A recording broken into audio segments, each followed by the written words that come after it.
오늘 주일 예배 가운데 하나님께서 크신 은혜로 함께 하실 줄 믿습니다. 또 각 가정마다 또 흩어져서 또 있는 곳에서 또 예배 드리실 때에 그곳에 또한 주님 함께 하실 줄 믿습니다. 이 시간 함께 사도신경으로 신앙 고백하시며 예배 시작하도록 하겠습니다.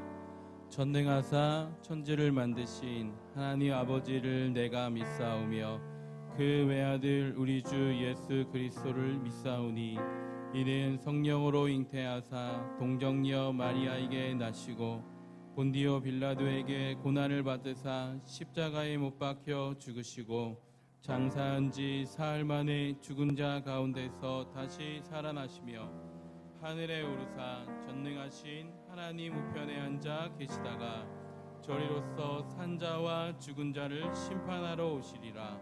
성령을 믿사오며 거룩한 공회와 성도가 서로 교통하는 것과 죄를 사하여 주시는 것과 몸이 다시 사는 것과 영원히 사는 것을 믿사옵나이다. 아멘.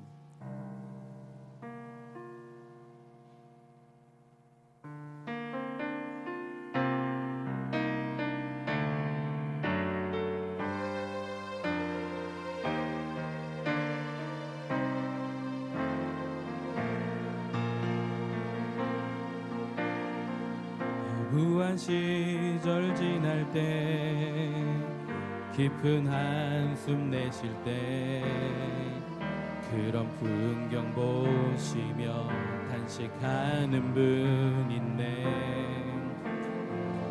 보와 같이 너희를 버려두지 않으리. 내가 너희와 영원히 함께함이라. 우리 한 번 더 고백하겠습니다. 무한 시절 지날 때, 무한 시절 지날 때, 깊은 한숨 내쉴 때 그런 풍경 보시며 탄식하는 분 있네. 보와 같이 너희를 버려두지 않으리. 내가 너희와 영원히 함께함이라. 성령이 오셨네.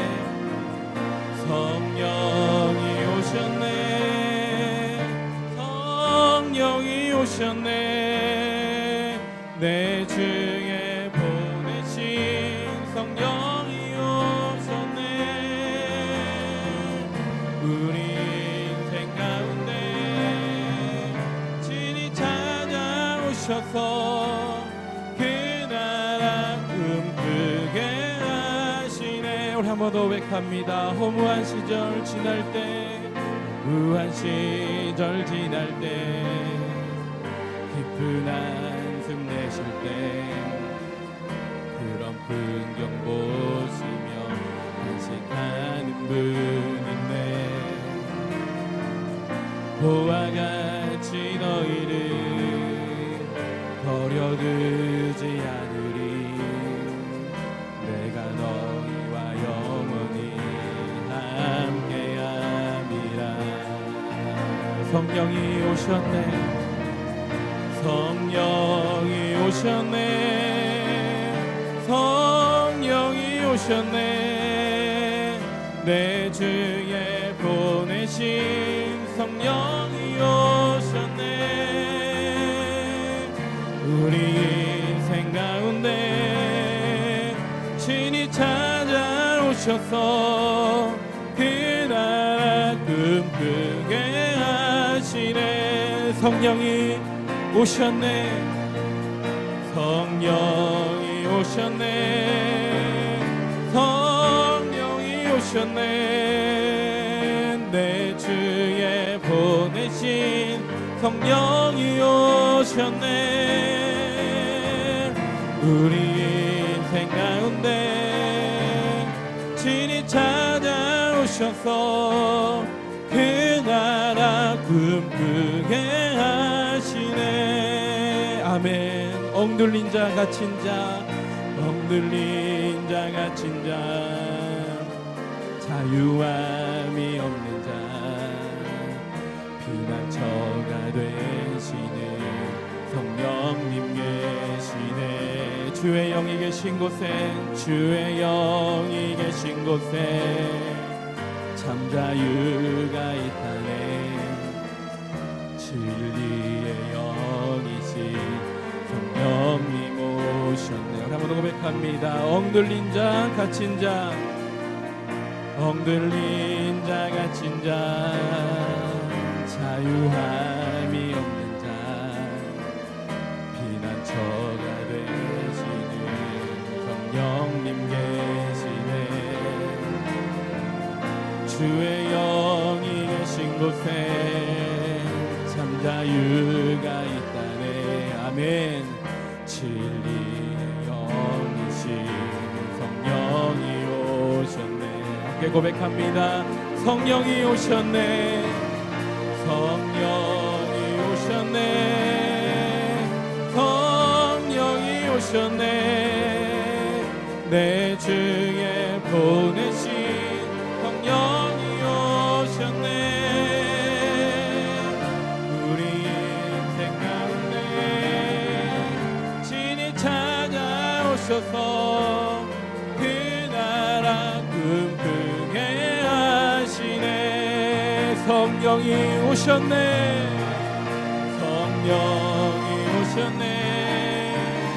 성령이 오셨네. 내 주에 보내신 성령이 오셨네. 우리 인생 가운데 주님 찾아오셔서 그 나라 꿈꾸게 하시네. 우리 인생 가운데, 우리 인생 가운데 주님 찾아오셔서 그 나라 꿈꾸게 하시네. 한 번 더 고백합니다. 우리 인생 가운데, 우리 인생 가운데 진이 찾아오셔서 그 나라 꿈꾸게 하시네. 할렐루야. 주님이 우리와 함께 하시는 줄 믿습니다. 아멘. 우리 힘차게 그 주님 찬양하며 나아가도록 하겠습니다.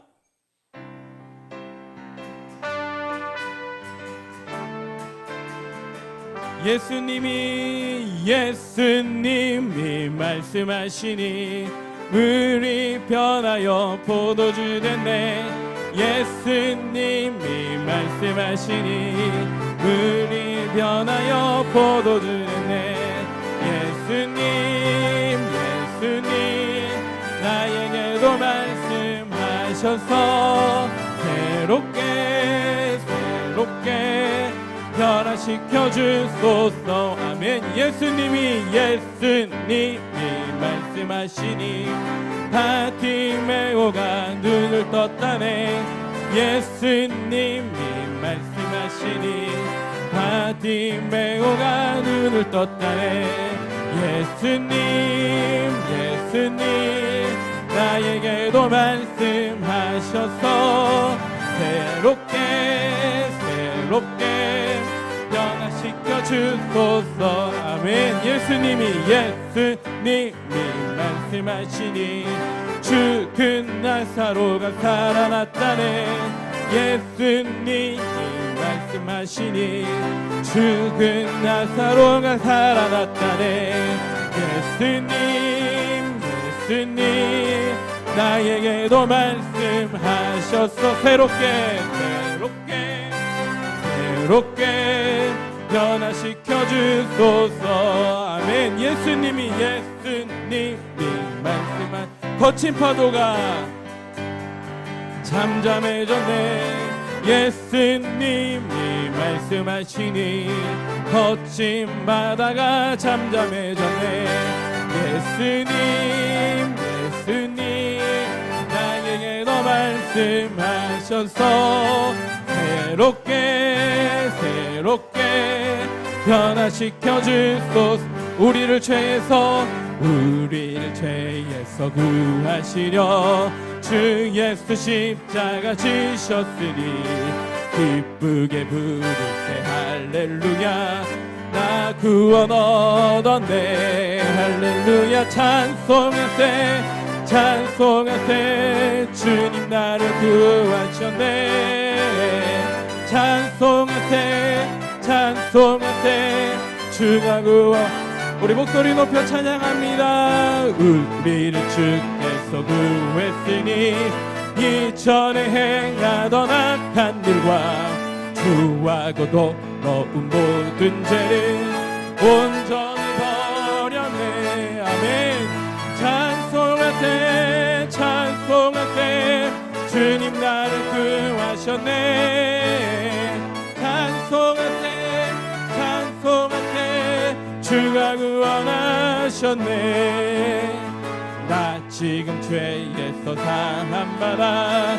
거룩한 백성이 되었으니 이 육신 장막을 벗을 때도 겁날 것 없겠네 할렐루야 찬송하세 찬송하세 주님 나를 구하셨네 찬송하세 찬송하세 주가 구원하셨네 우리가 이 세상 떠날 때에 예수의 손목을 굳게 잡고 영원히 즐거운 천국에서 주와 함께 살겠네 아멘 찬송하세 찬송하세 주님 나를 구하셨네 찬송하세 찬송하세 주가 구원하 찬송하세 찬송하세 찬송하세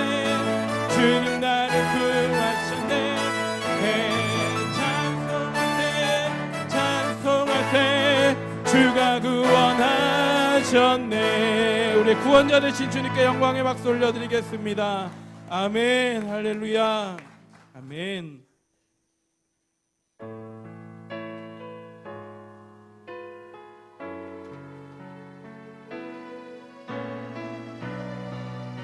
우리를 인도하시는 그 주님 에베네셀의 하나님 그 주님 찬양하며 나아가도록 하겠습니다 감사하신 하나님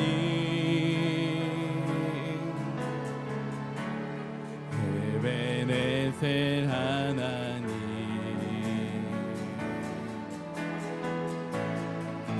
살아계신 하나님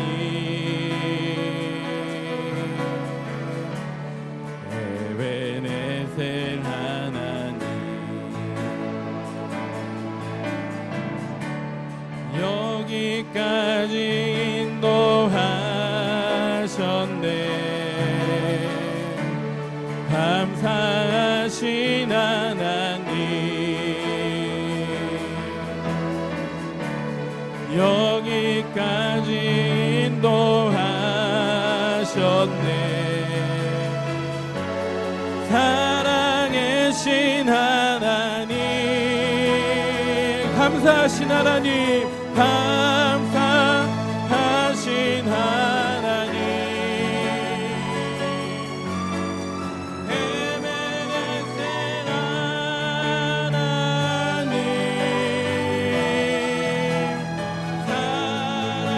살아계신 하나님 에베네셀 하나님 감사하신 하나님 감사하신 하나님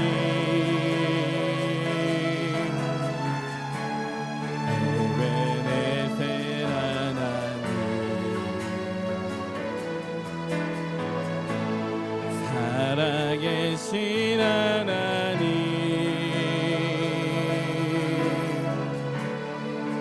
에베네셀 하나님 장래에도 인도하시리 장래에도 인도하시리 감사하신 하나님 장래에도 인도하시니 살아계신 하나님 그 주님 찬양합니다. 아멘. 감사하신 하나님 에베네셀 하나님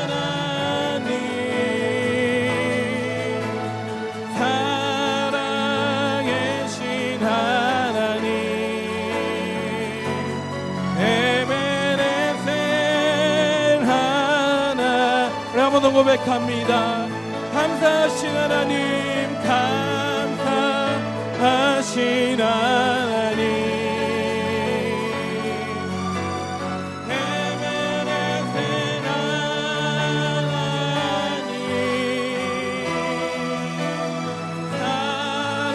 살아계신 하나님 에베네셀 하나님 너희는 가만히 있어 너희는 가만히 있어 주가 하나님 되말지어다 열방과 세계 가운데 주가 높임을 받으리라 너희는 가만히 있어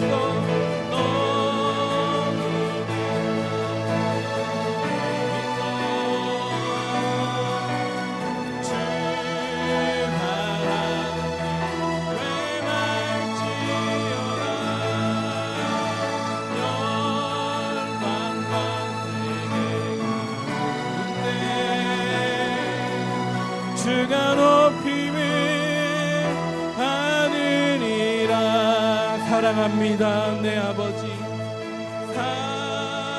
사랑합니다 내 아버지 찬양합니다 내 온 맘 다하여 선포합니다 예수 그리스도 주님 오심을 기다리며 사랑합니다 내 아버지 사랑합니다 내 아버지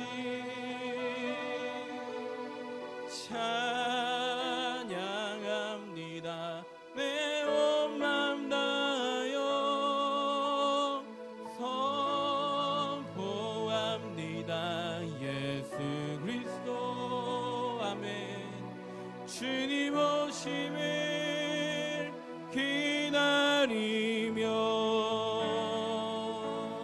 아멘 오늘도 그 주님만 소망합니다.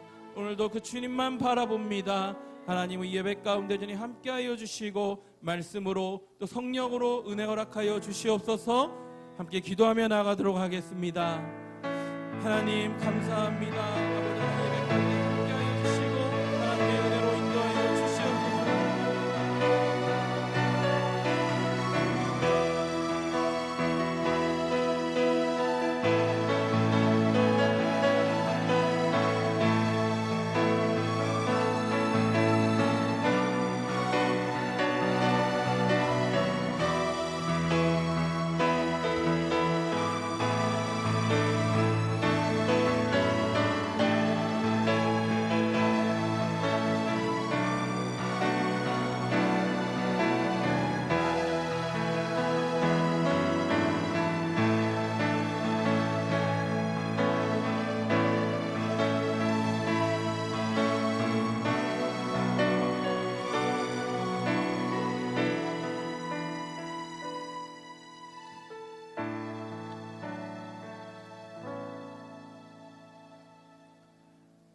그 후에 내가 내 영을 만민에게 부어주리니 너의 자녀들이 장래일을 말할 것이며 너의 늙은이는 꿈을 꾸며 너의 젊은이는 이상을 볼 것이며 그때 내가 또 내 영을 남종과 여종에 부어줄 것이며 내가 이적을 하늘과 땅에 베풀리니 곧 피와 불과 연기 기둥이라 여호와의 크고 두려운 날이 이르기 전에 해가 어두워지고 달이 핏빛같이 변하려니와 누구든지 여호와의 이름을 부르는 자는 구원을 얻으리니 이는 나 여호와의 말대로 시온산과 예루살렘에서 피할 자가 있을 것이며 남은 자 중에 나 여호와의 부름을 받을 자가 있을 것임이니라. 아멘. 거룩하신 하나님 아버지, 감사합니다. 죄 많고 허물 많은 저희들을 구원하셔서 하나님의 자녀로 삼아주시고 특별한 존재로 주님의 거룩하신 이름을 부르며 교회 공동체로 예배하게 하시니 감사합니다. 우리들의 모든 죄와 허물을 용서하여 주시옵소서. 전염병이 재앙이 아니라 하나님을 알지 못함이 재앙인 줄 믿습니다. 십자가에 그 아들을 내어주시기까지 사람들을 사랑하시지만은 무지몽매한 인생들이 하나님을 외면한 채 죄의 어둠 속에서 도리어 하나님을 대적하며 살아가고 있습니다. 어서 돌아오라고 주님은 문전기대어 기다리시건만 돌아오질 않고 있습니다. 주님, 주님의 그 넓은 사랑으로 돌이키시고 저희들을 용서하여 주시옵소서. 하나님을 사랑하고 이웃을 사랑하며 살아갈 수 있도록 성령께서 인도하여 주시옵소서. 세상의 풍파 속에서도 흔들림이 없는 믿음 주시고 생명보다 귀하신 주님의 은혜를 잠시도 잊지 않고 감사하며 살아가게 하여 주옵소서. 모든 교회를 지켜주시고 이 어려움을 통하여 더욱 성숙한 그리스도인들이 되게 하여 주시옵소서. 153 예배 후에 함께 하시사 풍성한 은혜로 채워 주시옵소서. 전염병을 그치게 하옵시고 다 함께 모여 예배하며 사랑하며 살아가게 하여 주옵소서. 말씀을 선포하시는 목사님을 성령께서 붙들어 주시고 전하시는 말씀을 통하여 더욱 큰 믿음을 얻게 하여 주옵소서. 모든 역사의 주관자 되시고 심판자가 되시는 유일하신 구원자 예수님 존귀하신 이름으로 기도드리옵나이다. 아멘.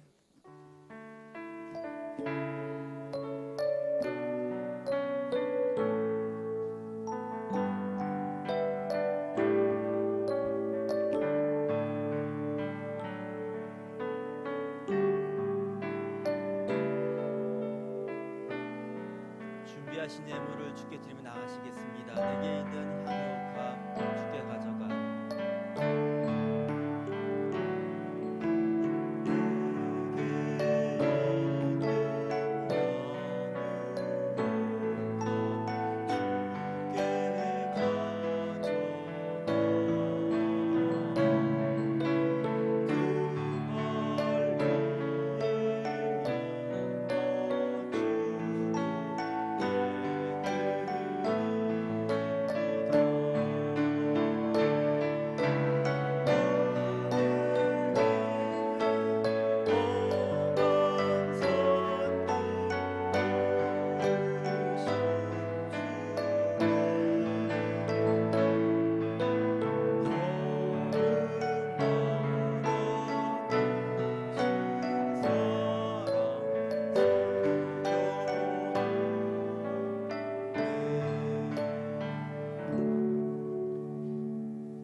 사랑의 하나님 감사합니다.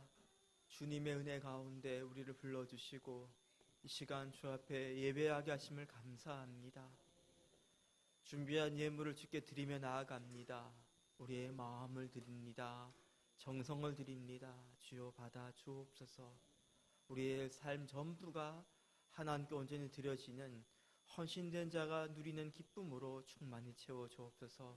우리 평생의 삶을 주께 맡기오니 오직 주의 뜻대로 인도하여 주옵소서.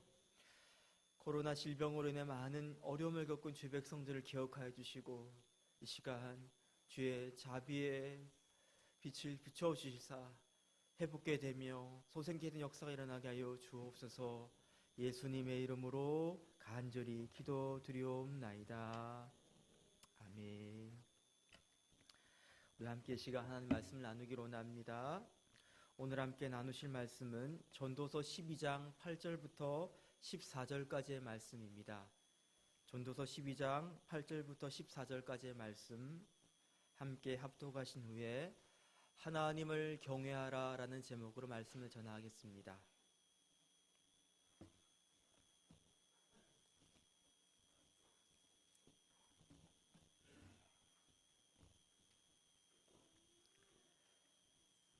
전도서 12장 8절부터 14절까지의 말씀입니다.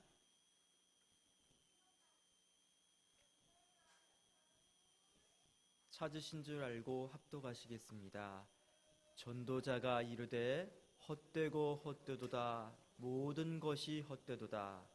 전도자는 제자여서 여전히 백성에게 지식을 가르쳤고 또 깊이 생각하고 연구하여 잠언을 많이 지었으며 전도자는 힘써 아름다운 말들을 구하였나니 진리의 말씀들을 정직하게 기록하였느니라. 지혜자들의 말씀들은 찌르는 채찍들 같고 회중의 스승들의 말씀들은 잘 박힌 못 같으니 다 한 목자가 주신 바이니라. 내 아들아, 또 이것들로부터 경계를 받으라.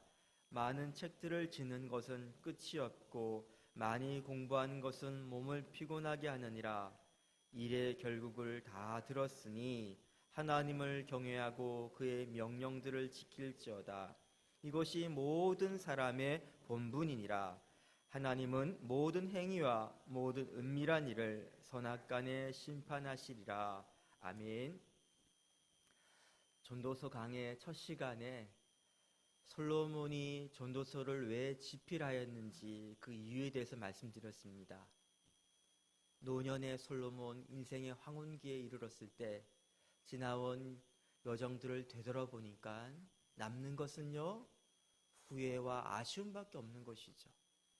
남들은 다 부러워할 만한 대단한 삶을 살았다고 자타공인하고 살았는데 다시 정직하게 냉정하게 자기 반성해 보니까 헛된 것밖에 없다는 것입니다. 이 깊은 절망감 가운데 그가 다음 세대를 바라봅니다. 사랑하는 아들을 바라봅니다. 그리고 하는 말이에요. 나의 인생은 실패했는데 너만은 나처럼 살지 말라. 그게 바로 전도서의 집필한 목적입니다. 저는 솔로몬의 위대함은 그의 능력이 출중함에 있는 것도 아니고 그가 이룩한 대단한 업적에 있는 것도 아니라 생각합니다. 바로 이 정직한 태도입니다. 여러분 참 이거 갖기 쉽지가 않거든요. 우리는 생각합니다. 뭔가를 이루고 싶은데 간절히 소원하는데 그것을 이루지 못한 것이 우리를 절망하게 한다고 생각합니다. 나도 남들처럼 성공해서 부자도 되어보고 출세해서 멋있게 한번 살아볼 테고 싶은데 그거 못한 것이 우리를 절망케 한다 생각합니다. 하지만 진짜 절망은요, 다 이뤄봤는데 아무것도 아니란 것을 깨달았을 때 그때가 진짜 절망적인 거예요. 솔로몬이 절망을 딛고 정직함을 선택했습니다. 탈무드에 이런 이야기가 있습니다.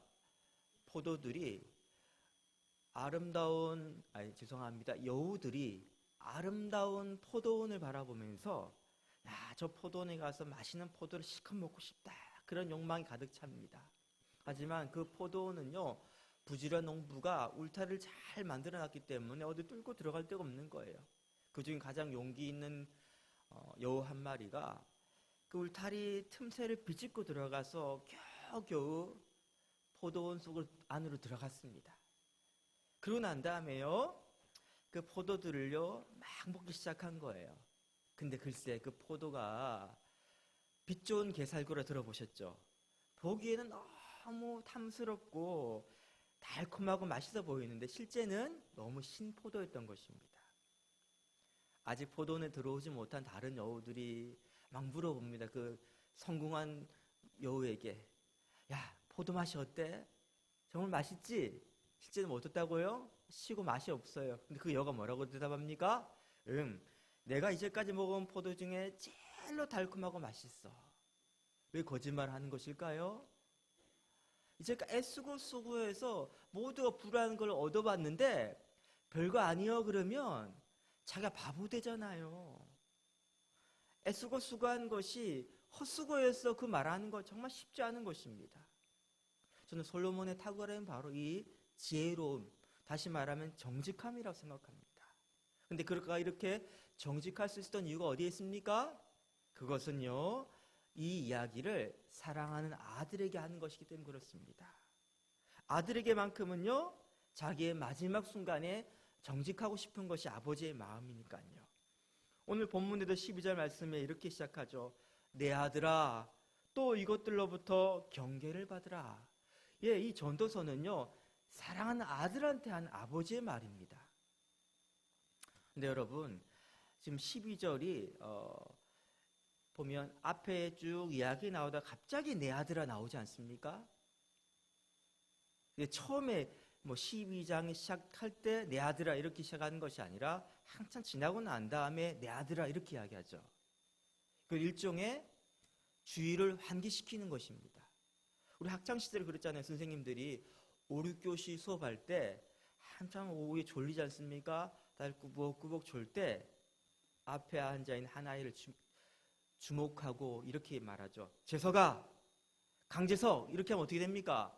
순간적으로 저도 번쩍 눈이 떠져가지고 주목하게 되고 다른 아이들도 집중하게 되죠. 왜 그렇게 선생님이 환기를 시킵니까? 이제 중요한 이야기 하려고.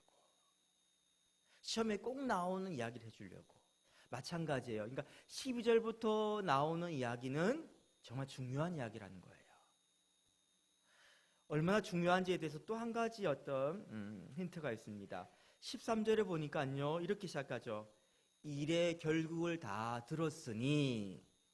이 말은 어느 때 주로 하는 말투입니까? 이제 결론을 이야기할 때.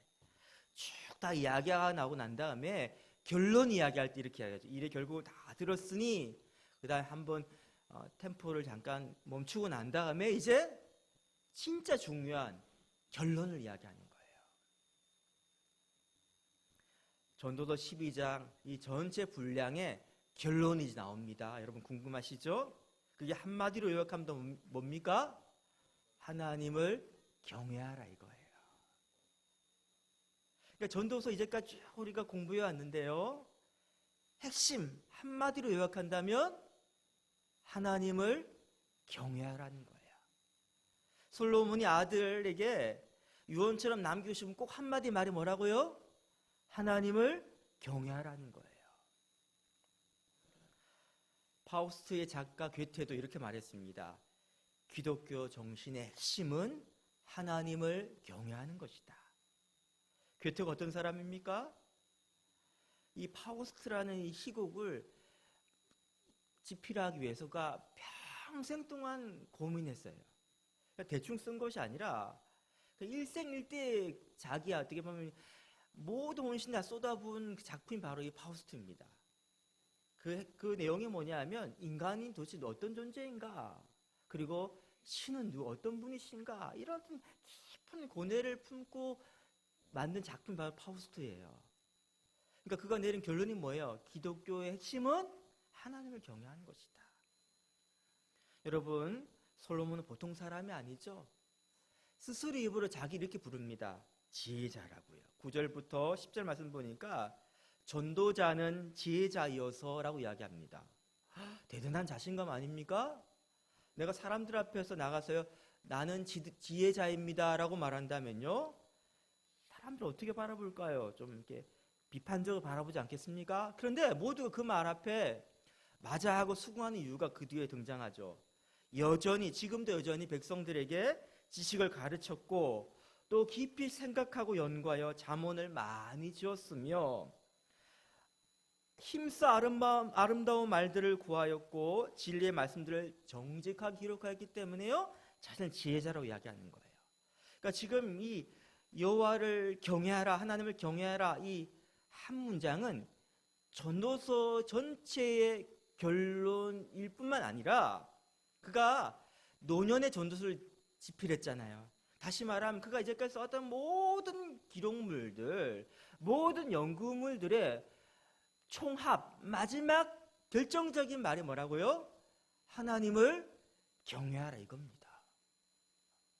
그러고 보니까 우리가 잘 아는 지혜서, 잠언도 그 핵심적인 그 결론이 뭐냐면요, 잠언서 9장 10절 말씀처럼 여호와를 경외하는 것이 지혜의 근본이다 그거예요. 오늘 본문 보니까 하나님을 경외하는 것이 모든 사람의 본분이라고 이야기하고 있죠. 그러니까 잠언은 여호와 하나님을 경외하는 것이 인생의 지혜의 근본이고, 전도서의 결론은 하나님 여호와를 경외하는 것이 모든 사람의 모든 인생의 본분이다 이거예요. 이 본분이라는 말을 원어는 뭐냐면요, 전부다 이거예요. 그러니까 인생 다른 거 없고 하나님을 경외하는 것 이 한 가지가 인생의 에브리띵이다 이야기하고 있는 것입니다. 전부다 이야기하고 있는 것입니다. 자, 이걸 우리가 한번 연결하면 이런 거예요. 진짜 인생의 시작은 하나님을 경외함으로 시작합니다. 왜? 여호와를 경외하는 것이 지혜의 근본, 기초니까. 그리고 인생의 쭉 마무리 단계, 마지막 인생의 목표 딱 한 가지 이야기한다면 그 전부는 바로 하나님을 경외하는 것입니다. 즉 인생의 참 인생의 시작은 하나님을 경외함으로 시작되는 것이고, 참 인생의 피니시 라인, 마지막 마침표는 하나님을 경외하는 것을 완수하는 그 한 가지다 이야기하는 거예요. 또 다른 비유를 이야기한다면 인생이란 집을 지을 때 그 기초는 뭘 깔아야 된다고요? 여호와를 경외함으로 시작해야 된다. 자, 기둥을 세우고 다 하집니다. 하지만 제일 중요한 거, 이 집을 채우는 거, 완성하는 건 뭐라고요? 하나님을 경외하는 것이 바로 완성이다. 하나님을 경외하는 것이 그리스도인에게서는요, 시작이자 마침이고 이게 전부라는 거예요. 하나님을 경외하는 것을 더욱더 깊이 알아가는 것이 바로 신앙의 성장이다 이 말하고 있는 것입니다. 왜 솔로몬이 이렇게 한마디로 제일 중요한 것이 하나님을 경외합니다 라고 말하고 있는 것일까요? 솔로몬은 사람에 대해 깊은 통찰을 갖고 있는 사람입니다. 모든 사람은 다 뭡니까? 죄인이죠. 여러분, 성경 읽으면서 인간의 누군가를 한마디로 요약한다면 이거예요. 모든 사람은 예외 없이 다 죄인입니다 이거예요. 그럼 또 죄가 뭡니까? 라고 묻는다면요, 죄를 설명하는 그 원어적인 의미 뭐냐면요, 관역을 벗어나다는 뜻입니다. 관역을 딱 맞아야 되는데 그 관역을 벗어나 버리는 것이 죄예요. 활을 쏘든지 아니면 창을 던지든지 했는데 관역이 딱 맞아야 되는데 그것을 비껴나가면요, 위로 나가든지 아래로 나가든지 옆으로 빠지든 다 상관없이 다 뭐라고요? 죄라는 거예요. 자, 그런데요, 폴 트립이라고 경외라는 책을 쓴 훌륭한 목사님 계시는데 그분이 이렇게 말했어요. 경외심이란 뒤틀린 삶을 바로잡는 힘이다. 그러니까 왜 하나님을 경외하는 것이 제일 중요하다 이야기합니까? 이 죄, 다시 말하면 관역을 내게 비껴나가고 있는 것을요, 하나님을 경외하는 힘이 어떻게 된다고요? 정확한 관역 안에 바로 나아갈 수 있도록 교정하는, 바로잡는 힘이 된다는 거예요. 그러니까 제일 중요한 게 뭐냐? 하나님을 경외하는 것입니다. 죄의 결과 모든 인생은 예외 없이 낙원을 떠나서 낙원의 에덴을 잃어버리고요, 방황하게 됩니다. 마치 탕자와 같이 아버지 집을 떠나서 방황하게 됩니다. 그리고 길을 잃어버렸어요. 어디로 되돌아갈지 몰라요. 마치 닷줄이 풀린 배처럼요, 풍랑위에서 이리저리 막 흔들리면서 포류하고 있는 것이 바로 인생입니다. 그래서요, 우리는 어릴 때 이런 노래 불렀죠. 우리가 잘 아는 노래입니다. 생일 축하합니다. 그 노래 아시죠? Happy birthday to you. 이 노래 아시죠? 저는 어릴 때 이 노래 이렇게 개사해서 친구들과 불렀던 기억이 납니다. 왜 태어났니? 왜 태어났니? 얼굴도 못생겼는데 왜 태어났니? 2절 가사는요, 공부도 못하는데 왜 태어났니예요. 여러분, 이 가사가 어떻게 와닿습니까? 그냥 웃고 즐기는 것이 아니라 폐부에 와닿지 않습니까? 우리가 늘 하는 고민이 이거예요. 나는 왜 태어났을까? 내 어떤 의지가 반영된 것도 아니고, 우리 부모님이 나 같은 존재를 간절히 원해가지고 소원이 성취된 것도 아니고, 어쩌다가 이 땅에 태어났는데 태어나 보니까 입에 금수저도 물지 않았고 외모도 볼품 없고 뭐 잘한 것도 하나 없는데 나는 인생을 왜 사는 것일까? 나는 이렇게 열심히 애쓰고 수고하지만 아무것도 없는 것이 없는데 왜 이러고 있는 것일까? 이게 우리가 질문 아닙니까? 이게 뭐예요? 죄인인 모두가 갖고 있는 질문이에요. 인생의 목적을 잃어버리고 방황하고 있는 모든 사람들, 하나님의 집을 떠나 있는 모든 인생들의 동일한 질문입니다. 나는 왜 태어났을까? 여러분, 이 왜곡된 삶을 교정하는 게 뭐라고요? 하나님을 경외하는 것을 알게 될 때 우리 인생 그냥 내 던져진 피 뜯어진 인생이 아니라 하나님 분명한 목적과 특별한 뜻에 의해서 우리가 부름을 받았다는 깨닫게 되는 거예요. 언제부터 깨달음이 시작됩니까? 하나님을 경외하는 삶을 선택하게 될 때, 그리고 하나님과 진짜 관계를 제대로 맺게 될 때 비로소 우리를 둘러싸고 있는 모든 물음표로부터 느낌표로 바뀌는 거예요. 허무함과 무력함에서 인생의 기쁨과 환희와 분명한 목적을 갖고 있기 때문에 눈에 빛이 반짝반짝 빛나는 진짜 삶을 살게 되는 것입니다. 삶의 의미는요, 하나님을 경외함으로 깨닫게 됩니다. 삶의 목적은요, 하나님을 경외함으로 발견하게 되는 것입니다. 그렇다면 여러분, 도대체 그러면 하나님을 경외한다는 것이 뭘까요? 경외한다? 잘 쓰지도 않은 단어죠, 그렇죠? 언어적 의미로 경외한다, 이거는요, 두려워한다는 의미입니다. 하지만 이것이 무서워서 공포감에 질려서 두려워한다는 의미가 아니에요. 존경한다는 의미예요. 존경한다, 존중한다, 인정한다. 또 다른 의미로는요, 의식한다, 신경을 쓴다는 말입니다. 그러니까 하나님을 경외하는 태도는 소극적으로 이야기한다면요, 하나님을 우리가 무시하지 않는다라는 거예요. 좀 더 적극적으로 이야기한다면요, 하나님을 우리 인생의 주인으로 인정한다는 것입니다. 이 경외라는 것이 요즘 인기 있는 어떤 단어가 아닙니다. 왜 이 시대는요, 모든 권위를 무너뜨리는 탈권위 사회 아닙니까? 그리고요, 수평적 관계 맺음에 익숙하다 보니까 우리 이런 말 하잖아요. 얘는 위아래가 없어. 그게 우리 보통 이 시대 사람들 특징이에요. 수평적 관계에 익숙해진 현대인에게 경외심, 이거는 과거의 유산처럼 느껴지고요, 우리를 불편하게 하는 그런 개념으로 와닿을 수 있습니다. 그래서 우리는 하나님과 관계 맺음할 때 하나님과의 친밀함을 이렇게 오해합니다. 우리가 맺고 싶은 방식으로 하나님과 관계 맺는 것이 바로 친밀한 거다. 이게 착각하는 거예요, 여러분. 친밀하다고 느끼는 내 느낌과 하나님과 내가 진짜 친밀한 건 다를 수 있어요. 난 이렇게 관계 맺는 것이 내게 편안한가, 난 이게 하나님 더 친하 느껴져. 하지만 하나님은 그게 뭡니까? 불편할 수 있다는 거예요. 예를 들면 이런 거죠. 우리 교회에 연세가 지긋한 장로님이 계십니다. 근데요, 이제 유치원을 갓 졸업한 초등학생이 있습니다. 그래서요, 그 연세 지긋한 장로님께 가가지고 장로님 반가워요, 하이파이브 막 이렇게 한다는 말이에요. 그럼 본인은 어떻게 느낀다고요? 나 저 장로님과 친밀을 느낀단 말이에요. 하지만 그 장로님 입장에서는 어떻게 했어요?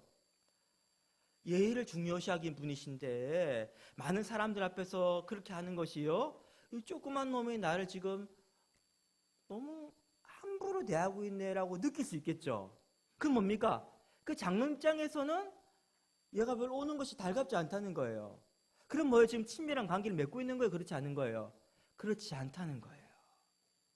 만약 우리가 하나님을 대하는 태도가, 경외심을 상실하는 우리의 태도가 우리 입장에 편할지 몰라도 하나님 그걸 불편하게 느끼신다면 누가 교정해야 됩니까? 누가 수정해야 됩니까?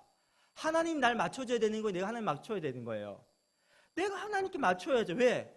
하나님을 경외함으로, 우리가 하나님을 경외하기 때문에 하나님의 명예가 더 높아집니까? 우리같이 괜찮은 사람이, 인격이 훌륭한 사람이 하나님을 이렇게 높이면 하나님 명예가 올라가는 거예요? 그게 아니라는 거예요. 하나님을 경외함으로 유익을 얻는 것은요, 하나님이 아니라 나입니다. 나. 하나님을 경외함으로 복을 받는 건 나예요. 그렇다면 뭡니까? 마땅히 우리가 하나님께 맞춰야죠. 조금 다른 이야기 해볼게요. 최근에 한 기독교인, 자기를 기독교인이라고 밝힌 가수가 TV 프로그램 나와서 그 제사에 대해서 이런 이야기 했죠. 나는 어머니 제사를 지냅니다. 절도 합니다. 왜요? 내가 생각하기에 그게 옳은 도리라고 생각하기 때문입니다. 그래서 여러 가지 이슈가 됐잖아요, 여러분. 저는 이분이 그가 어떤 선택과 판단을 하게 되는 그 과정에 대한 이야기를 하고 싶은 거예요, 지금. 자, 그가 이 어떤 선택과 판단한 것은 뭐예요? 이게 내가 더 편해요. 내가 생각하기 이게 옳은 것 같아요. 라고 결정 내린 것이죠, 그렇죠? 여러분, 여기서 바른 그리스도인의 태도는 뭐냐면요. 내가 생각하기에 내가 이게 더 마음 편하고 좋아서 이렇게 할 거예요. 이게 아니라 하나님께서 내게 무엇을 원하시니까 생각해 보고요. 성경을 통해 하나님께서 원하시는 걸 찾다 보니까 이게 맞는 것 같아요. 비록 이것을 내가 좋아하지 않다 할지라도 하나님께 이걸 원하시는 것 같아요. 이게 바로 그리스도인이 취할 선택의 모습인 거예요. 지금 저는요, 어떤 발언에 대한 이야기 하는 게 아닙니다. 그 어떤 선택을 판단하는 그 과정에 대한 이야기 지금 하고 있는 거예요. 근데 보세요, 여러분. 그 가수의 어떤 선택과 판단하는 방식이 우리가 늘 하고 있는 방식이잖아요. 성도님 저기 찾아와가지고 하나님 뜻이 뭐냐고 물어보신 분 계십니다. 근데 그 이야기를 들어보면요, 이미 뭐가 존재하고 있습니까? 내가 원하는 게 존재하고 있어요. 근데 왜 저를 찾아 묻는 것입니까? 이걸 원하는 거예요. 내가 원하는 게 이건데 뭔가 좀 찜찜해요. 그러니까 목사님이 하나님도 그걸 괜찮아 여기요 라고 이렇게 일종의 내가 원하는 것에 하나님 승인하셨어라는 말 좀 해주세요. 이걸 듣고 싶어서 찾아온 거예요. 정말 하나님 뜻이 무엇인지에 관심을 갖고 하나님 뜻을 이루기 위한 간절한 갈망으로 찾아온 게 아니란 말이에요. 이거 뭐 내가 원하는 것이 있어요. 그래서 그것이 결국은요, 이걸 하고 싶은데 뭔가 좀 불편하다는 거예요, 지금. 심리적, 정서적으로. 그 불편함을 좀 없애고 싶어서 하나님 뜻에 대해 찾고 억지로 맞추려고 하는 거예요. 이해가십니까? 여러분, 이 모습 어디 등장하냐면요, 아합 왕과 여호사밧 왕이 길랄 라못을 탈환하기 위해서 출정하기 전에 어떻게 합니까? 많은 선지자들을 불러가 하는 뜻을 묻습니다. 그들이 이 안에 있는 원하는 게 뭐예요? 길랄 라못을 향해서 공격하고 가고 싶단 말이에요. 지금 군사도 준비되어 있고 타이밍도 보니까 이때 가면 될 것 같다 느껴지는 거예요. 자기 생각과 판단이 있는데 그래서 뭔가 찜찜하니까 하나님 뜻을 묻고 싶다는 거예요. 그때 대부분의 선지자들이 어떻게 대답합니까? 듣고 싶은 이야기를 들려주죠. 그러니까 지금 이 질문하는 것은요, 정말 하나님 뜻이 궁금해서 하는 게 아니에요. 하나님 뜻을 내가 맞추기 위해 하는 것이 아니에요. 뭔가 찜찜한 불편한 걸 좀 떨쳐버리고 싶어가지고 하나님 뜻을 묻고 있는 거예요. 여러분, 이 태도는 하나님을 경외하는 태도가 아닙니다. 이제 하나님을 의식하고 있는 것이 아니에요. 더 중요도 두고 있는 거는요, 하나님 뜻이 아니라 내 뜻이에요. 내가 원하는 게 뭔가예요. 자, 이러다 보니까 어떻게 합니까? 하나님을 섬기는 방식에 대해서도 마찬가지예요. 하나님께 내게 어떤 방식으로 섬기를 원하시는가, 그게 아니라 이겁니다. 내가 하나님을 섬기고 있으니까 하나님 감지덕지 아시죠? 그러니까 고맙다고 그냥 받으세요, 이거예요. 여러분, 이거 하나님을 경외하는 거 맞나요? 이거 마치 이와 같습니다. 아버지가 이제 곧 칠순이세요. 자, 아버지는 칠순을 동네 잔치를 하고 싶어 하십니다. 근데 아들이 내 입장에 바라보길 때 동네 잔치 하면요, 돈만 많이 들고 결국 뭐 다른 사람들한테 막 이렇게 이렇게 돈을 막 쓰고 있는 거잖아요. 그렇죠? 차라리 그럴 바에는 우리 가족끼리 좀 친밀함 누리고, 우리 아버지가 아직 한 번도 해외 못 나가봤으니까 내가 비행기 태워 해외여행 시켜드리기 낫겠다라고 자기 생각한 거예요. 그러니까 아버지의 뜻은 묻지 않고 뭐예요? 아버지, 내가 결정했으니까 나한테 따라오세요. 내가 돈 다 준비하겠으니까 아버지가 편하게 누리면 돼요 하면서요. 해외여행 데려가는 거예요. 자, 그러면서 뭡니까? 나는 스스로 효도하고 있어. 난 이렇게 잘 아버지 섬겼으니까 아버지랑 관계가 더욱 친밀해질 거야 라고 생각하는 거예요. 정말 그럴까요? 그렇지 않다는 거죠. 아버지가 원하는 게 있는데 그건 묻지도 않고 그냥 아버지 내가 섬겼으니까 아버지 그냥 감적제 받고 아유 고맙다 그리고 따라와만 주세요. 이건 뭐 하고 있는 겁니까? 아버지를 무시하는 거죠. 그러니까 다시 말하면 교회 밖에서 하나님을 무시하는 것보다 교회 안에서 소위 그리스도인들이 하나님을 무시하는 것이 훨씬 더 많이 일어납니다. 그리고 그것은요 대부분 하나님을 위한다라고 말할 때 더 많이 일어나요. 말락 1장에 보면요 이런 이야기가 나옵니다. 말락 1장 6절부터 10절까지의 말씀을 좀 길지만 제가 읽어드릴게요. 내 이름을 멸시하는 제사장들아, 나 만군의 여호와가 너에게 이르기를 아들은 그 아버지를, 종은 그 주인을 공경하나니 내가 아버지일진데 나를 공경함이 어디 있느냐? 내가 주인일진데 나를 두려워함이 어디 있느냐? 하나 너희는 이르기를 우리가 어떻게 주의 이름을 멸시하였나이까 하는도다.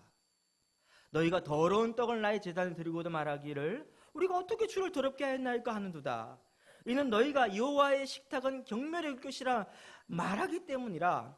만군의 여호와 이르노라 너희가 눈먼 희생제물을 바치는 것이 어찌 악하지 아니하며 저는 것 병든 것 드리는 것이 어찌 악하지 아니하냐. 이제 그것을 너희 총독이 들어봐라. 그가 너희를 기뻐하겠느냐? 너를 받아주겠느냐? 만군의 여호와가 이르노라 너희는 나 하나님께 은혜를 구하면서 우리를 불쌍히 여기소서 하여 보라. 너희가 이같이 행하였으니 내가 너희 중 하나인들 받겠느냐? 만군의 여호와가 이르노라 너희가 내 제단 위에 헛되이 불사르지 못하게 하기 위하여 너희 중에 성전문을 닫을 자가 있었으면 좋겠도다. 내가 너희를 기뻐하지 아니하며 너희가 손 들이는 것을 받지도 아니하리라. 지금 이스라엘 백성은 뭐 때문에 지금 책망하고 있는 것입니까? 예배 드리는 것 때문에 그러는 거예요. 제물 드리는 것 때문에 그런 거예요. 왜 그렇습니까? 그들이 이렇게 하나님을 위하여 한다지만 그 안에 하나님을 경외하는 마음이 없는 거예요.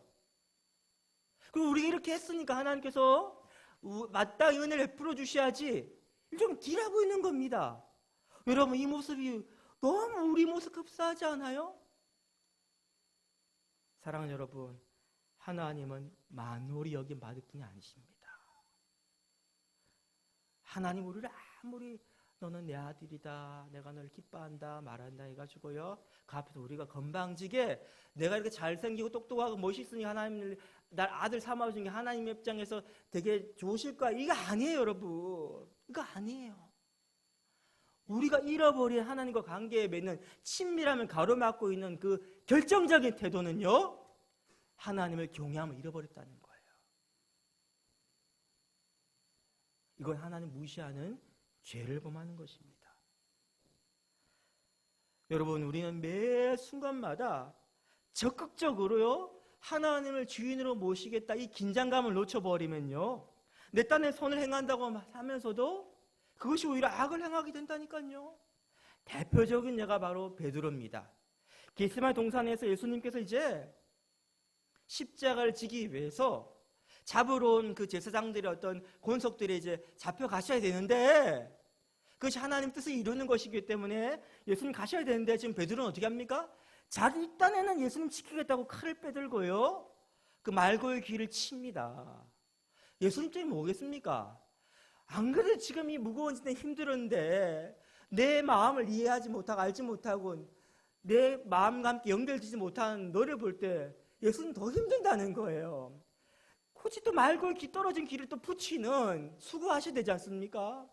우리는 이렇단 말이에요. 내가 주님 위하여 하면 열심히 하는데 알고 보니까 하나님을 위하는 것이 아니에요. 왜? 그 안에 진짜 하나님을 경외함으로 하나님 뜻이 무엇인가를 질문함이 없기 때문에 그런 것입니다. 그래서 진짜 하나님을 경외한다면요 13절 말씀처럼 뭐가 뒤에 따라야 됩니까? 하나님을 경외한다면요 그의 명령을 지키는 게 꼭 필요하다는 것입니다.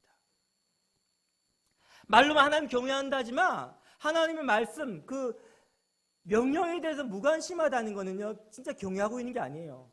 아버지를 존경한다 말하지만요 아버지 하는 말을요 한 귀로 한 귀로 흘려버리는 거는 하나님 아버지 존경하고 있는 게 아니에요.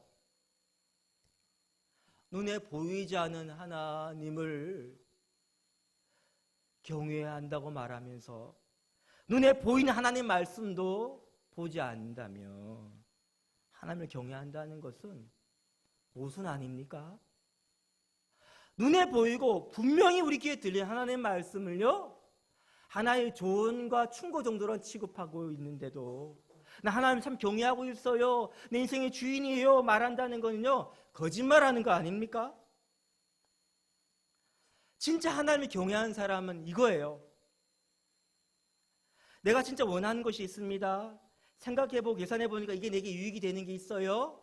하지만 하나님께서 노라고 말씀하시면요, 밀은 안 갖고 뒤돌아보지 않고 돌이키는 거예요. 그게 바로 하나님을 경외하는 거예요. 하나님을 경외한다는 것은요, 아무리 봐도 일로 가면 사지야, 이걸 선택해버리면요 모든 사람 돌에 맞아 죽을 것 같아. 어떤 유익이 없어. 그럼에도 불구하고도 하나님이 가 그러면요 즉각적으로 응답하면서요 예스하고 뛰어나가는 거예요.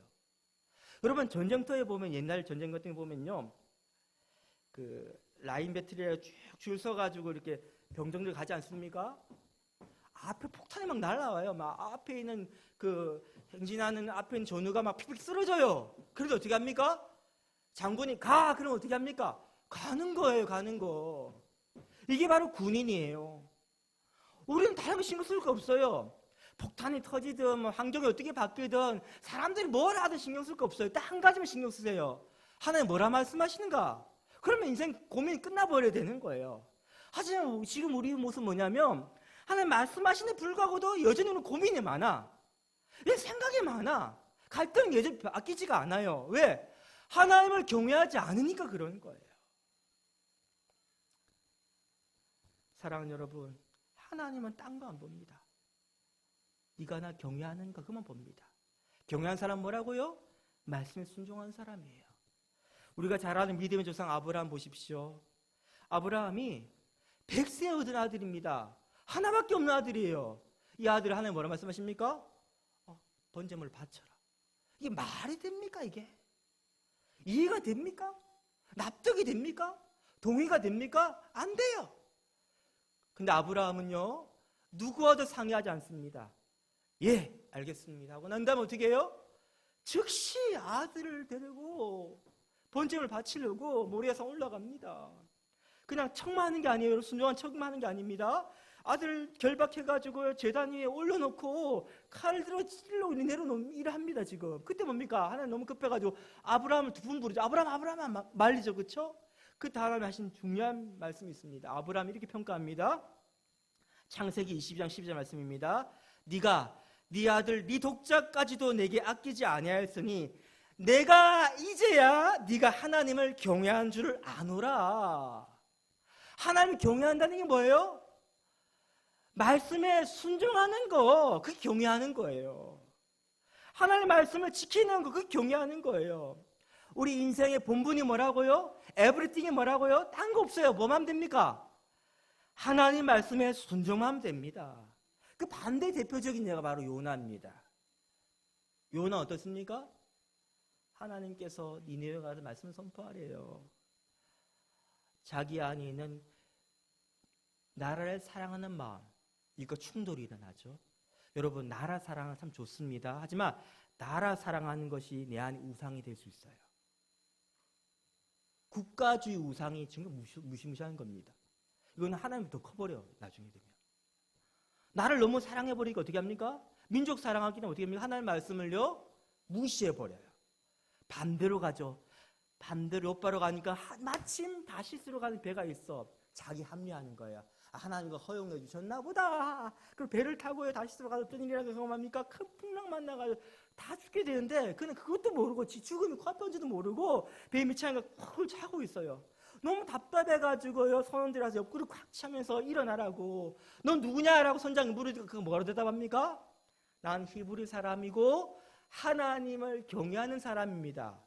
이거 일종의 조롱이에요. 네가 하나님 경외한다고? 경외한다면서 이렇게 불순종하는 경외 맞아? 이야기하고 있는 거예요. 우리 마찬가지입니다. 우리 입만 열면 뭡니까? 하나님 사랑해요, 하나님 경외한다 하지만 우리 모습 보세요. 하나님 말 너무나 쉽게 무시하잖아요. 내가 원하는 건, 내가 옳다 생각하는 선택에 가잖아요. 하나님 뭐라 말씀하면 중요하지 않아요. 이런 삶은 결코 성장하지 못합니다. 신앙의 성장은 지식의 능이 아니에요. 종교적 활동을 더 열심히 하는, 열심히 더 커지는 게 아니에요. 순종의 크기가 영적 성장에 정비례합니다.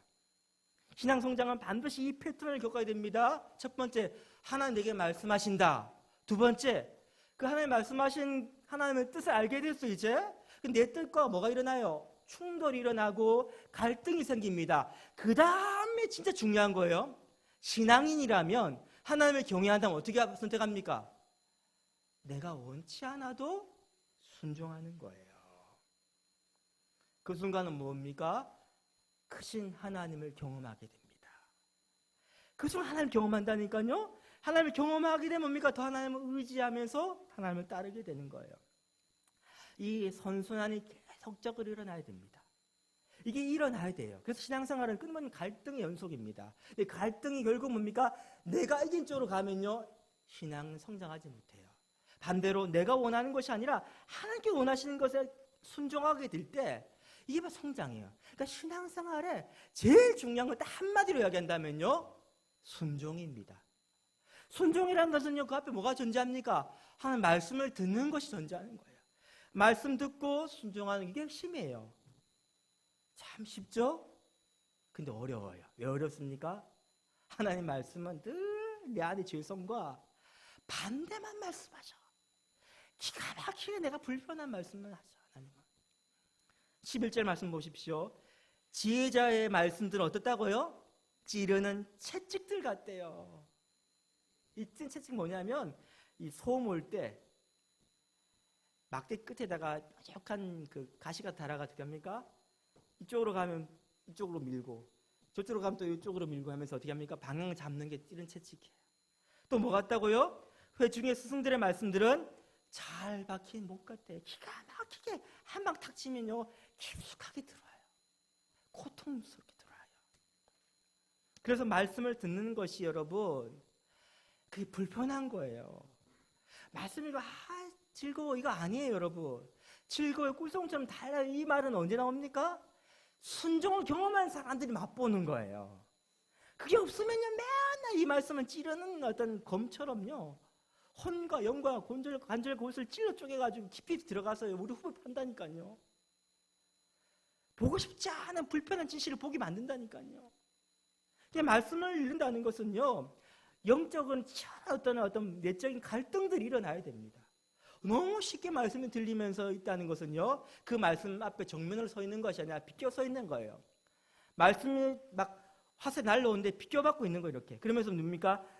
이 말씀은 누가 들어야 되는데, 이 말씀은 이 사람 향한 말씀이다 하면 그게 바로 말씀을 정면에 서지 않고 있는 모습인 것입니다.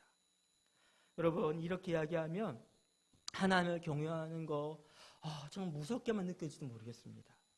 하나님을 경외하는 것이면 마치 주인이 무서워서 억지로 순종하면 다른 것을 느끼지 모르겠습니다. 하지만 하나님을 경외한다는 그런 게 아니에요. 경외한다는 것은요, 율법, 심판 이런 게 무서워가는 게 아니라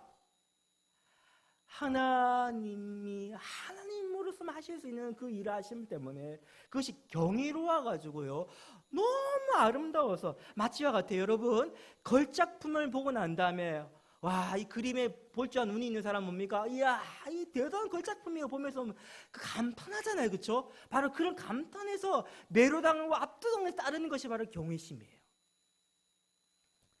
우리가 가장 경외심을 느끼는 순간은 언제냐면 십자가 앞에 선 순간입니다. 십자가를 한번 바라보세요. 하나님이 보잘것없는 나를 이처럼 사랑하신대요. 난 도대체 그 사랑을 받을 자격이 요만큼도 없는데 하나님은요, 통도 크셔라. 당신의 전부를 다 올인하셔가지고요, 나 하나 건져주셨어요. 하나님은요, 나를 밭에 감추인 보배로 여기셔요. 다른 사람들은 나나 거 찾았다면요. 어이 바보 뭉충이 자기 소유 다 팔아가 저 바보 뭉충이 같은 하나 샀네 하면서 손가락 들어야 되는데 우리 하나님은요. 나나 구하시고 난 다음에 자기 모든 소유를 다 팔아나고 하나 건지셨는데도 너무 기뻐가 신나가 춤추며 돌아가신단 말이에요. 자, 어떻게 나를 사랑하시지? 하나님은요. 우리가 계속해서 범죄해도 끝까지 기다려주시는 거예요. 가지를 품어주시는 거예요. 어떻게 나를 이렇게 사랑하고 계시지? 이걸 깨닫고 나니까 내가 어떻게 이 하나님의 사랑의 관계를 깨뜨릴까?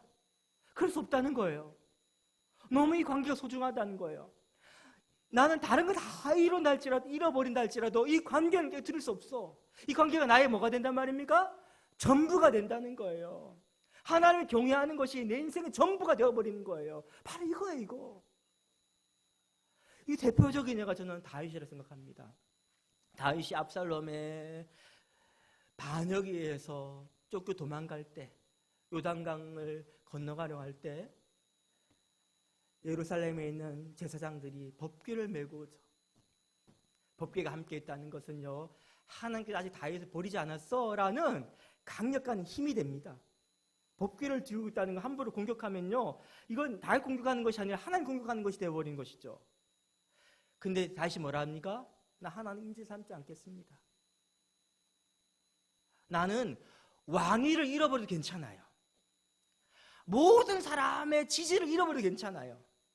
딱 한 가지는 못 잃어버리겠어요. 하나님과의 관계. 이게 내 전부이기 때문에. 바로 이 관계를 잃어버리는 거 두려운 거예요. 이게 바로 경외심이에요. 내게 가장 소중한 건 이 하나님 관계밖에 없어. 이게 바로 경외심이에요. 이 하나님을 경외심은 있었기 때문에요. 그거 어떻습니까? 하나님으로부터 내 마음에 합한 자라는 평가를 받는 거예요. 사랑하는 다른 거 안 보세요. 다른 사람 비교해가지고 키가 얼마나 더 크고 얼마나 똑똑하고 얼마나 돈이 많고 하나님 관심 없어요. 이런 거. 딱 한 가지 본다니까요. 얘가 나를 경외하는가. 사울은 그게 없어요. 사울은 사람들의 평가에 너무 의식해. 하나님 나를 어떻게 바라보시는가, 그 한 가지 집중하는 거, 그걸 하나님을 경외하는 마음입니다. 여러분, 이렇게 하나님을 경외하는 자 어떤 복을 받습니까?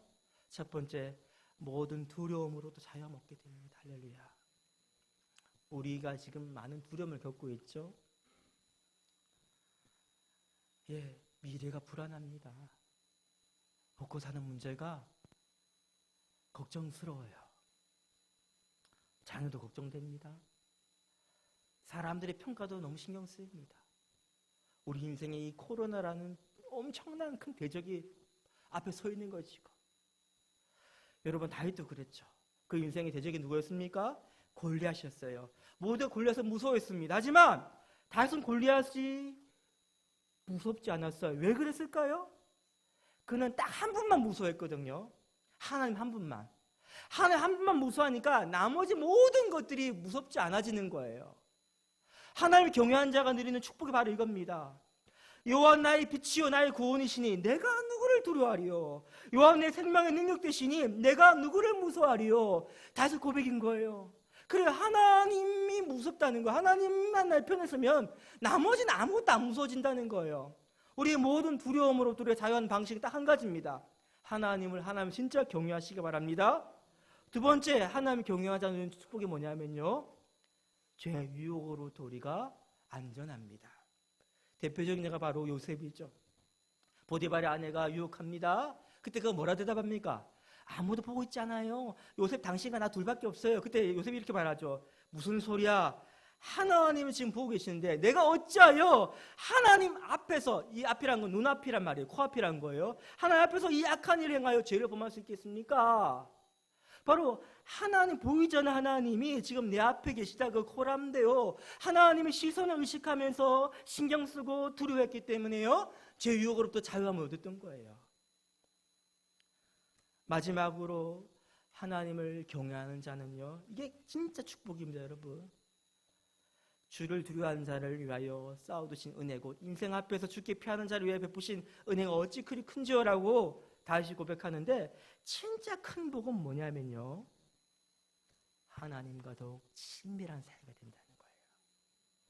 내가 하나님과 친해, 나 잘 알아, 그거 아니에요, 여러분. 하나님이 나를 향해서 내 벗, 내가 사랑하는 그거 하나님 경외하는 거 알고 있지? 사탄은 자랑할 정도로 뭐예요? 하나님과 친밀한 사이가 된다는 거예요. 다른 거 없습니다. 여러분, 가장 인생에 누릴 수 있는 가장 큰 복은요, 얼마나 많이 가졌느냐도 아니고 얼마나 높이 올라갔느냐도 아니에요. 전능하신 만군의 주, 온 우주에 가장 놀라우시고 광대하시며 거룩하시고 뛰어나신 기묘요 묘사이신 바로 참된 왕이신 하나님과 얼마나 친밀해지는 그겁니다. 저와 여러분이 이 놀라운 축복의 주인공, 하나님을 경외함으로 놀라운 축복의 주인공 되기를 간절히 소원합니다. 우리 함께 시간 찬양하기로 원하는데요, 주를 위한 이곳에 예배하는 자들 중에 함께 찬양하기로 원합니다. 잠깐만요. 이런 생각이 듭니다. 이 시대 하나님께서 찾으시는 사람, 진짜 예배자, 다시 말해 하나님의 시선만 의식하고 하나님만 바라보려 하는 그 하나님을 경외하는 사람, 경외한다는 결국 예배랑 연결되는 거예요. 바로 이 사람 찾으십니다. 여러분, 우리 하나님 큰 금은 보아 드리기 생각하지 마세요. 하나님 원하시는 딱 한 가지예요. 하나님을 진짜 예배하고자 하는, 하나님 경외하는 마음 가진 사람. 이 시간 찬양하실 때 내가 이 사람 되겠습니다, 이 고백을 담아 함께 찬양하기 원합니다.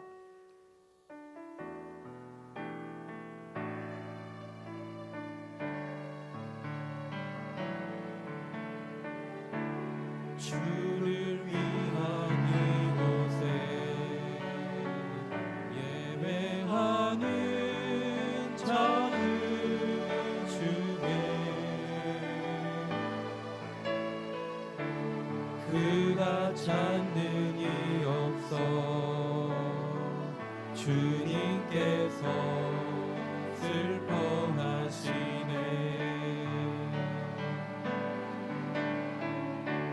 주님이 찾으시는 그 한 사람, 그 예배자, 내가 그 사람 되니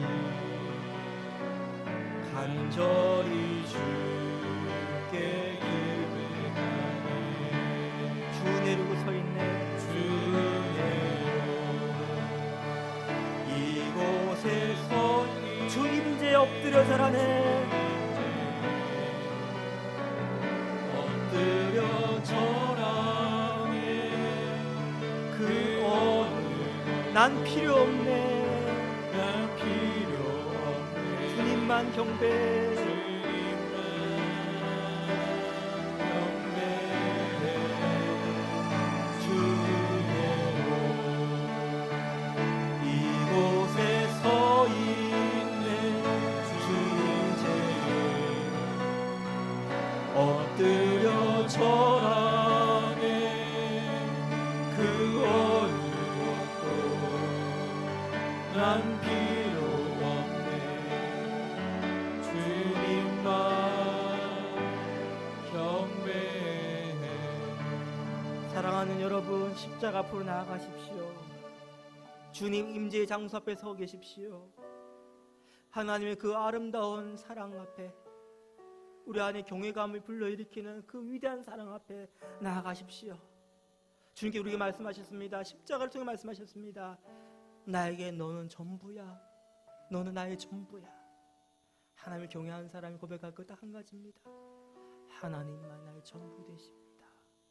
우리 시간, 우리의 전 인격을 다해서 전 존재론적으로 하나님 향한 우리의 마음을 고백하며 지금 나아가기로 합니다. 함께 기도하시겠습니다. 주님의 임재 앞에 우리가 서 있습니다. 주님의 그 어미 앞에 우리가 나아갑니다. 그 크신 사랑이 너무나 큰 광대하셔서 우리의 상식과 우리의 생각을 흐트러 버리는 그 위대한 사랑 앞에 우리가 압도당해서 이 시간 나아갑니다. 그 위대한 사랑 앞에 매료당해 나아갑니다. 이 시간 우리의 전격을 다해서 전 존재론적으로 이 시간 고백합니다. 하나님 그 사랑의 메시지를 고백하며 나아갑니다. 내가 너희처럼 사랑하는 말씀, 그 말씀 앞에 내가 나아갑니다. 시간 우리가 마음을 열어서 입술을 열어 고백합니다. 주님, 이 시간 다른 것은 난 필요 없습니다. 주님만을 경배합니다. 나 어느 것도 필요 없습니다. 주님만을 경배합니다. 주 임재 앞에 내가 엎드려 절하며 나아갑니다. 이 시간 주를 위한 이곳에 나는 이제 주님만을 찾기 원합니다. 주님만을 원합니다. 지금 어떤 것들을 내 마음에 내놓겠습니다. 사람들 평가 가운데 이들리지 않겠습니다. 이 시간 딱 한 가지 원합니다. 더욱더 주님과 친밀히 원합니다. 주님 원하시는 방식과 함께 믿겠습니다. 순종하며 나아가겠습니다. 나의 삶을 받아주셔서 오직 하나님 뜻이 이루어진 행복으로 채워주옵소서. 성령 역사해 주시옵소서. 주님, 어느 순간부터 하나님 향한 경외심을 잃어버리게 되었습니다. 그 순간부터 내 삶의 모든 것이 무의미하게 되어버렸습니다. 이 시간 다시 주님 앞으로 돌아갑니다. 십자가 앞으로 돌아갑니다. 하나님을 경외하는 마음을 내게 회복시켜 주옵소서. 주의 임재 앞에, 그 어미 앞에 이 시간 무릎 꿇고 고백합니다. 그 위대한 사랑 앞에 내가 입술을 닫고 고백하며 나아갑니다. 주님, 이 시간 나는 아무것도 할 수 없는 약한 존재임을 고백하며 나아갑니다. 오직 주의 자비를 간절히 구하며 나아가오니 사랑하는 주의 백성들에게 하나님을 경외하는 마음 회복시켜 주시고, 그래서 하나님 놀라운 축복을 누리는 행복의 주인공으로 세워주옵소서. 모든 두려움이 사라지며 우리의 마음을 메고 있는 모든 결박들로부터 자유함을 누리게 역사하여 주옵소서. 예수님의 이름으로 축복하며 기도드립니다. 아멘. 다 같이 자리 일어나셔서 우리 표성 부르고 제가 축도함을 예배 마치겠습니다.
이제는 우리 주 예수 그리스도의 말로 다할 수 없는 은혜와 하나님 아버지의 크신 사랑과 성령님의 감화감동 위로동 충만케 하시니 십자가의 그 위대한 사랑을 보며 하나님을 경외하는 가득한 마음을 가지고 하나님의 말씀 앞에 무조건적으로 즉각적으로 순종의 삶을 살기로 했던 주 백성들마다 이제로부터 영원토록 함께 있을지어다. 아멘.